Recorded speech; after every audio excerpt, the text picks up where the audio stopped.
Vote ചെയ്യുക ഒരു പൗരന്റെ കടം മാത്രമല്ല, ഒരു സമൂഹത്തിന്റെ ഭാവി നിർണ്ണയിക്കുന്ന ഏറ്റവും വലിയ ശക്തിയാണ്. ഓരോ വോട്ടും ഒരു വ്യക്തിയുടെ ആഗ്രഹങ്ങളും പ്രതീക്ഷകളും ഭാവി സ്വപ്നങ്ങളും പ്രതിനിധീകരിക്കുന്നു. സമൂഹത്തിന്റെ വളർച്ച, സുരക്ഷ, വികസനം എല്ലാത്തിനുമുള്ള യഥാർത്ഥ തുടക്കം വോട്ടിലൂടെ തന്നെയാണ്. ഇന്ന് പലരും എന്റെ ഒരു വോട്ട് കൊണ്ടെന്താകും എന്ന ചിന്തയിലാണ്. പക്ഷേ ചരിത്രം തെളിയിച്ചിരിക്കുന്നു, ഏറ്റവും ചെറിയ വോട്ടാണ് ചിലപ്പോൾ ഏറ്റവും വലിയ മാറ്റങ്ങൾ സൃഷ്ടിച്ചത്. ഒരു വോട്ട് പോലും അവഗണിക്കാനാകാത്തത്ര വിലയുള്ളതാണ്. വോട്ട് ചെയ്യുമ്പോൾ നമ്മൾ പരിഗണിക്കേണ്ട പ്രധാന കാര്യമുണ്ട്: നേതാവിന്റെ സ്വഭാവം, പ്രവർത്തനങ്ങൾ, സമൂഹത്തിനായുള്ള ദർശനം, സത്യസന്ധത, വികസനത്തിനുള്ള അവന്റെ പ്രതിജ്ഞ, മതം, ജാതി, പക്ഷപാതം, കള്ളവാഗ്ദാനങ്ങൾ തുടങ്ങിയ കാര്യങ്ങൾ നമ്മെ തെറ്റായ ദിശയിലേക്ക് നയിക്കരുത്. നേതാവ് നമ്മെ വാഗ്ദാനം ചെയ്യുന്നതല്ല, മുൻപ് ചെയ്തിട്ടുള്ള പ്രവൃത്തികളാണ് കൂടുതൽ പ്രധാനപ്പെട്ടത്. വോട്ട് ചെയ്യുക നമ്മുടെ സ്വന്തം ജീവിതത്തിനും വരാനിരിക്കുന്ന തലമുറയ്ക്കും ഒരു ഉത്തരവാദിത്വമാണ്.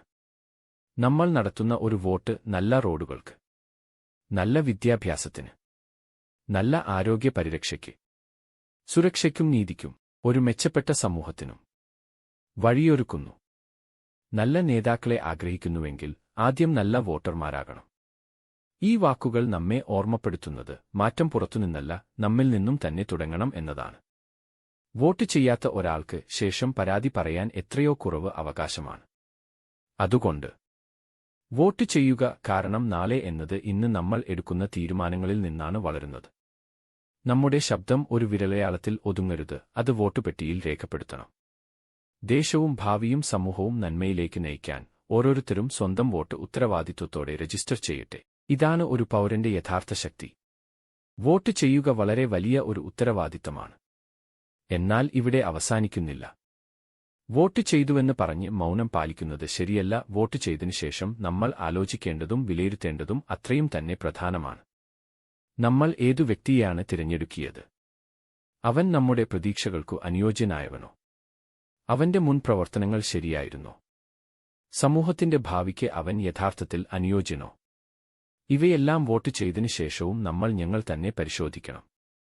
വോട്ട് ചെയ്യുക ഒരു പ്രവൃത്തിയാണ്, പക്ഷേ വോട്ട് വിലയിരുത്തുക ഒരു ജാഗ്രതയാണ്. വോട്ട് ചെയ്ത ഉടൻ ഉത്തരവാദിത്വം അവസാനിക്കുന്നില്ല, അത് ആരംഭം മാത്രമാണ്. നമ്മൾ തിരഞ്ഞെടുത്ത ആളുകൾ നമ്മെ നിരാശരാക്കുകയാണോ, അല്ലെങ്കിൽ സമൂഹത്തിനും നാട്ടിനും വേണ്ടി പ്രവർത്തിക്കുകയാണോ? ഇത് പരിശോധിക്കാൻ നമുക്ക് ഒരു കടമയുണ്ട്. വോട്ട് ചെയ്താൽ മതിയല്ല, വോട്ടിന്റെ മൂല്യം മനസ്സിലാക്കുകയും അതിനുള്ള ഉത്തരവാദിത്വം ഏറ്റെടുക്കുകയും വേണം. നമ്മൾ തെറ്റായവനെ തിരഞ്ഞെടുത്തു എന്ന തോന്നലുണ്ടെങ്കിൽ അത് തിരിച്ചറിവാണ്, പിഴവല്ല. തിരുത്താൻ കഴിയുന്ന അവസരം അടുത്ത തെരഞ്ഞെടുപ്പിൽ നമുക്ക് ലഭിക്കും. അതുവരെ നമുക്ക് ചെയ്യുവാനുള്ളത് ജാഗ്രത, നിരീക്ഷണം, ചോദ്യം ചെയ്യൽ, നല്ല നിർദ്ദേശങ്ങൾ, ജനാധിപത്യത്തെ സംരക്ഷിക്കൽ. വോട്ട് ശബ്ദം, ശബ്ദം ഉത്തരവാദിത്വം, ഉത്തരവാദിത്വം നിരന്തരം ചിന്തിക്കുകയും വിലയിരുത്തുകയും ചെയ്യൽ. അതിനാൽ വോട്ട് ചെയ്തു എന്ന് പറഞ്ഞ് മറന്നുകളയാതിരിക്കുക. നിങ്ങളുടെ വോട്ട് ശരിയായിട്ടുണ്ടോ എന്ന് ചിന്തിക്കുക. കാരണം അത് നിങ്ങളുടേതു മാത്രം അല്ല, സമൂഹത്തിന്റെ ഭാവിയുമാണ്.